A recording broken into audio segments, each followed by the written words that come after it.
अस्सलामुअलैकुम dear students, आज जो है वो हम माइक्रोमीटर स्क्रू गेज के ऊपर जो है वो प्रैक्टिकल करने जा रहे हैं।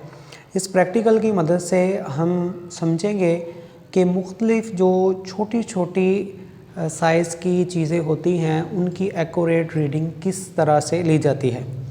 इससे पहले हमने मेजरिंग के लिए मीटर रॉड इस्तेमाल किया था जिसकी लीस्ट काउंट जो है वो 1 मिलीमीटर थी।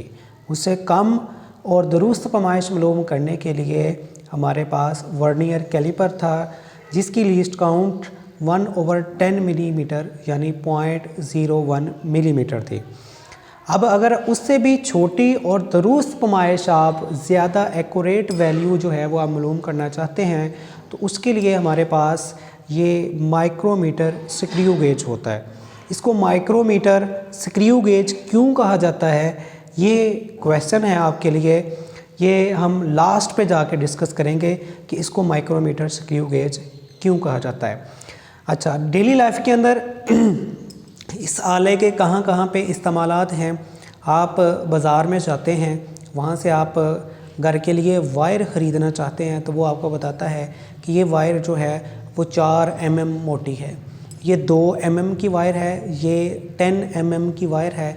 वो बेसिकली जो mm है वो मिलीमीटर्स है और वो वायर की जो मोटाई है वो कैसे पैमाइश की जाती है, वो इसी माइक्रोमीटर से, इसी स्क्रू गेज से पैमाइश की जाती है। अब चलते हैं जी इसके इंट्रोडक्शन की तरफ से। इंट्रोडक्शन में ये ज़रा करीब करके मैं आपको दिखा दूँ कि ये हमारे पास एक मेटल फ्रेम है जो नीचे की तरफ आपको नज़र आ रहा है, ये मेटल फ्रेम है। उसके साथ इसको खोलते हैं, इसके भी 2 मेन जबड़े हैं जिनसे ये चीज़ को कैप्चर करता है। एक है जी ये स्टड जो फिक्स होता है, इसको एनवल भी कहते हैं। दूसरा है जी ये स्क्रू जिसको स्पिंडल भी कहते हैं। उसके बाद जहाँ से पकड़ के इसको घुमाते हैं इसको रिचट कहते हैं। उसके साथ लगा हुआ ये मोटा जो रॉड है इसको हम कहते हैं थिम्बल। उसके साथ ये एक स्लीव है जिसके ऊपर मेन स्केल जो है वो बना हुआ है। मेन स्केल की जो रीडिंग है वो मिलीमीटर्स के अंदर होती है। तो ये इसके मेन हिस्से थे। उसके बाद ये जो घूमने वाला है ये इसका सर्कुलर स्केल है और जो फिक्स है नीचे वो इसका जी हमारे पास मेन स्केल है। मेन स्केल के ऊपर एक सीधी लाइन लगी है जिसको इंडेक्स लाइन भी कहते हैं और डेटम लाइन भी कहा जाता है जी। अब इसकी देखते हैं जी हमने रीडिंग इससे कैसे लेनी है।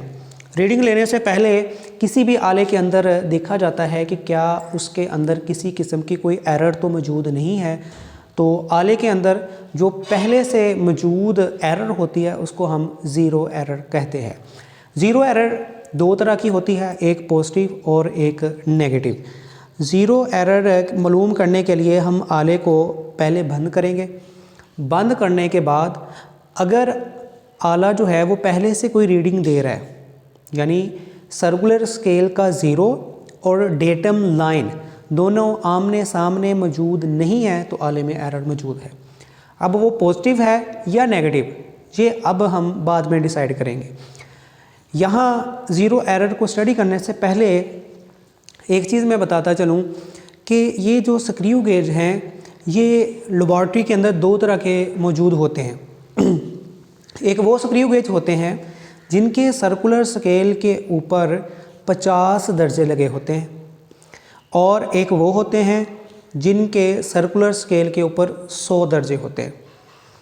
जब आपने ज़ीरो एरर मालूम करनी है तो आपने इनको हाफ़ कर लेना है। लेट्स सपोज जो मेरे पास है इस वक्त इसके ऊपर 50 दर्जे लगे हुए हैं सर्कुलर स्केल के ऊपर। अब ये 50 दर्जे लगे हुए हैं तो इसका हाफ हुआ 25। अगर 1 से लेकर 25 तक कोई नंबर जो है वो आपने आले को मुकम्मल बंद किया, कोई नंबर जो है वो डेटम लाइन के सामने आया 1 से लेके 25 तक, तो आपकी एरर जो है वो पॉजिटिव होगी। अगर आपका जो आला है वो बंद करने के ऊपर 25 से ऊपर वाली रीडिंग जो है, ऊपर वाली डिवीज़न जो है वो डेटम लाइन के सामने है तो आपकी एरर नेगेटिव होगी। लेट्स सपोज हमारा आला जो है वो फ़र्ज़ कर लेते हैं कि उसकी 46 नंबर वाली जो लाइन है वो डेटम लाइन के सामने है, तो हमारी एरर जो है वो नेगेटिव होगी। अब ये नेगेटिव एरर हम फिर कैसे मालूम करेंगे, इसको टोटल में से पहले सब्ट्रैक्ट कर लेंगे। टोटल हमारे पास 50 डिविजन्स हैं। अब 50 में से 46 को जो है वो आप सब्ट्रैक्ट करेंगे तो आपके पास 4 आएगा, उस 4 को आप मल्टीप्लाई कर देंगे लीस्ट काउंट के साथ, तो आपके पास ये नेगेटिव एरर आ जाएगी। और अगर फ़र्ज़ कर लेते हैं कि हमारे पास पहले चौथा या पांचवा दर्जा जो है वो डेटम लाइन के सामने है, तो हम जो है वो उस 5 को फिर लीस्ट काउंट से मल्टीप्लाई करेंगे, लेकिन इस दफ़ा जो एरर है वो पॉजिटिव एरर होगी। तो दोनों तरह की एरर जो है वो आपको क्लोजली जो है वो हम करके दिखाएंगे भी कि कैसे होती है। तो अब ज़रा थोड़ा सा करीब करके आपको इसका विजुअल जो है वो दिखाते हैं कि कैसे आले के अंदर एरर मौजूद हो सकती है। तो उसके लिए ये मेरे पास जो है वो एक माइक्रोमीटर स्क्रू गेज है। तो इसका जो मेन स्केल है, अगर आप इस पे थोड़ा सा गौर करें तो इस वक्त जो है आला जो है वो मुकम्मल तौर पे बंद है और 0 से 1 दर्जा पीछे यानी 49वां दर्जा जो है वो डेटम लाइन के सामने है। और आपने क्लिक जो है वो भी सुन ली होगी। ये असूल होता है कि आप तब तक इसको घुमाते रहें कि रिचर्ड से पकड़कर जब तक इसकी आप पहली जो आवाज़ है टिक की वो आप सुन न लें। अब इसका 49वां दर्जा जो है वो बिल्कुल सामने है, तो 49वां दर्जा सामने है तो आप 50 में से इसको सब्ट्रैक्ट करेंगे। सब्ट्रैक्ट करने के बाद आप लिस्ट काउंट से मल्टीप्लाई करेंगे तो ये 0.001 सेंटीमीटर जो है वो आपके पास इसकी लीस्ट काउंट आ जाएगी। अब हम पॉजिटिव एरर देखते हैं कि पॉजिटिव एरर कैसे हो सकती थी। तो चलें जी, अब देखते हैं अगर हमने अपने आले को मुकम्मल तौर पे बंद किया और बंद करने के बाद हमारे पास चौथी डिवीज़न जो है वो बिल्कुल इंडेक्स लाइन के सामने है या डेटम लाइन के सामने है, तो इस वक्त आप देख रहे हैं कि 0 पीछे है और रीडिंग जो है वो इस वक्त 4 आ रही है हमारे पास। चौथी डिवीज़न जो है वो आले के बिल्कुल सामने है, तो इस वक्त जो है वो हमारे पास एरर जो है वो पॉजिटिव होगी। अब चलते हैं जी पिच की जानिब।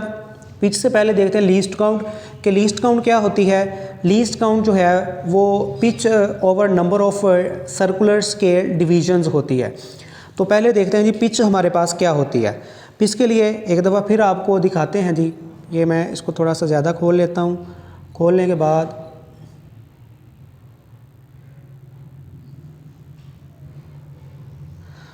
हाँ जी, इस वक्त आप देख रहे हैं कि आपके सामने जो 5 मिलीमीटर की लाइन आपको नज़र आ रही होगी और 0 जो है वो डेटम लाइन के बिल्कुल सामने है। अब पिच मालूम करने के लिए आप इसको घुमाना शुरू करेंगे। तो आपने घुमाना शुरू किया तो पूरा एक चक्कर जो है वो आपने मुकम्मल कर लिया जी। ये एक चक्कर मुकम्मल हो गया यहाँ पे, लेकिन अभी जो है वो रीडिंग वहीं की वहीं मौजूद है। ऐसा नहीं है कि आपको 5 जो है वो मुकम्मल तौर पर नज़र आना बंद हो गया हो, यानी अभी भी रीडिंग ये 5 दे रहा है। मैंने एक चक्कर और स्टार्ट कर दिया, अब दोबारा जो है वो 0 पे आ गए। तो इस वक्त आप देखें कि जब 2 चक्कर इसने मुकम्मल किए हैं तो एक रीडिंग जो है वो मज़ीद आई है, यानी 5 से 4 जो हो गई है रीडिंग। तो इसलिए इसकी 2 चक्करों के अंदर जो है वो 1 mm जो है वो मूवमेंट है मेन स्केल के ऊपर। सर्कुलर स्केल जो है वो 2 चक्कर मुकम्मल करता है तो 1 mm फासला जो है वो मेन स्केल के ऊपर कवर करता है। तो इसलिए इसकी जो रीडिंग है, इसकी पिच जो है वो हाफ सर्कल होगा जी। यानी अगर इसके दर्जे जो हैं वो 50 हैं तो ये 2 चक्करों के अंदर 1 मिलीमीटर फासला तय करता है। तो एक चक्कर में जितना इसने मेन स्केल पे फासला तय करना है वो होगी जी इसकी पिच। तो इसकी पिच जो है वो आधा सर्कल है, यानी 1/2 हाफ जो है इसकी पिच होगी 0.5 भी कह सकते हैं। तो इसकी पिच हुई जी 0.5। यही अगर आपके पास 100 डिवीज़न वाला सर्कुलर स्केल होता तो वो एक चक्कर के अंदर 1 मिलीमीटर फासला जो है वो मेन स्केल के ऊपर कवर करता। दोनों की लीस्ट काउंट एक ही आती है। फ़र्क कहाँ पे आता है? फ़र्क यहाँ पे आता है कि ये 2 चक्रों के अंदर 1 मिलीमीटर फासला तय करता है, यानी इसकी पिच जो है वो 0.5 mm है। और जो आपके पास 100 डिवीजन वाला होगा वो एक चक्कर में 100 चक्कर मुकम्मल करेगा और मेन स्केल के ऊपर 1 मिलीमीटर फासला जो है वो कवर कर लेगा। अब मैं इसको एक दफ़ा दोबारा फिर जो है वो आपको खोल के दिखाता हूँ। ये अभी आपके सामने जो रीडिंग आ रही है वो 4 मिलीमीटर है, आपको 4 दर्जे बिल्कुल दुरुस्त नज़र आ रहे हैं। तो ये मैं ज़ीरो से अब इसको खोलना शुरू करता हूँ तो आप देख सकते हैं कि ये मैंने एक चक्कर मुकम्मल किया। अभी 5 mm मुकम्मल तौर पे हमें नज़र आना स्टार्ट नहीं हुआ। तो जैसे मैंने 2 चक्कर मुकम्मल किया तो आपको 5 वाली रीडिंग जो है वो मुकम्मल नज़र आना शुरू हो गई है। तो 2 चक्रों के अंदर ये 1 मिलीमीटर फासला तय करता है। और पिच क्या होती है जी? 1 मिलीमीटर के अंदर जो डिस्टेंस कवर्ड होता है सर्कुलर स्केल का मेन स्केल के ऊपर, वो इसकी पिच होती है। तो अब हम इसको थोड़ा सा वाइट बोर्ड के ऊपर सॉल्व करते हैं, फिर दोबारा जो है वो आपको रीडिंग लेना जो है वो सिखाएंगे। तो उसके लिए हम देखते हैं कि पिच जो है वो हमारे पास आई जी 0.5 mm और इसके जो सर्कुलर स्केल के ऊपर जो दर्जे हैं वो 50 हैं। तो आप ये पॉइंट ख़त्म करेंगे तो बटे में 10 आ जाएगा। अब आप इसको हल कर लें, 5 से 5 जो है वो कैंसिल हो जाएगा। तो इसकी लीस्ट काउंट जो है वो आपके पास आ जाएगी जी 0.01 मिलीमीटर। चलें जी, तो इस तरह से हमने इसकी जी लीस्ट काउंट निकाल लिया। लीस्ट काउंट निकालने के बाद अब हम चलते हैं जी अपने टेबल के ऊपर कि हमें जो प्रैक्टिकल को कंप्लीट करने के लिए क्या क्या चाहिए। तो हमें नंबर ऑफ ऑब्जर्वेशन वाला एक कॉलम है हमारे पास, उसके बाद मेन स्केल रीडिंग है, उसके बाद सर्कुलर स्केल की डिवीजन है जो कोइंसाइड कर रही हैं डेटम लाइन के साथ, उसके बाद फ्रैक्शन टू बी एडेड, वो कौन सी फ्रैक्शन होगी जो हम मेन स्केल रीडिंग में ऐड करेंगे। तो उसके लिए हमने क्या करना होता है कि जो नंबर ऑफ डिवीजन्स होती हैं उसको लीस्ट काउंट से मल्टीप्लाई करना होता है। और लास्ट पे हमारे पास आती है जी ऑब्जर्व्ड रीडिंग, और फिर हमने लेना है जी करेक्टेड रीडिंग। करेक्टेड रीडिंग जो है वो उस सूरत के अंदर होगी जब आपके आले में किसी किस्म की एरर जो है वो मौजूद होगी। तो हमारे आले के अंदर जो हमारा इंस्ट्रूमेंट है माइक्रोमीटर स्क्रू गेज, इसके अंदर जो एरर है वो नेगेटिव एरर है। तो वो हम लिख लेते हैं कि इसके अंदर कितनी नेगेटिव एरर है, वो 0.01 mm की नेगेटिव एरर है जी। तो जब इसको हम लास्ट पे जाके करेक्शन करेंगे, जिसको हम ज़ीरो करेक्शन कहते हैं, तो ये नेगेटिव एरर ऐड हो जाएगी। अगर यही एरर हमारी पॉजिटिव होती तो ये लास्ट पे जाके नेगेटिव हो जानी थी। चलें जी, अब हम रीडिंग लेना जो है वो स्टार्ट करते हैं। हम 2 तरह की रीडिंग लेंगे। जब आप प्रैक्टिकल परफॉर्म कर रहे होते हैं तो आपने एक ही चीज़ की 3 रीडिंग्स लेनी होती हैं और उनकी एवरेज लेना होती हैं। अब चूँकि हमारे पास टाइम थोड़ा है तो हम 2 अलग अलग चीज़ों की एक ही रीडिंग ले लेंगे। तो बाकी जब आप परफॉर्म करेंगे प्रैक्टिकल के लिए तो आप हर एक चीज़ की 3 रीडिंग लेंगे। लेबॉर्ट्री के अंदर भी 3 रीडिंग जो हैं वो बार ली जाती हैं और फिर उनकी एवरेज ली जाती है। ये साइंस का बेसिक रूल है कि आपने 3 रीडिंग्स ही लेना होती हैं।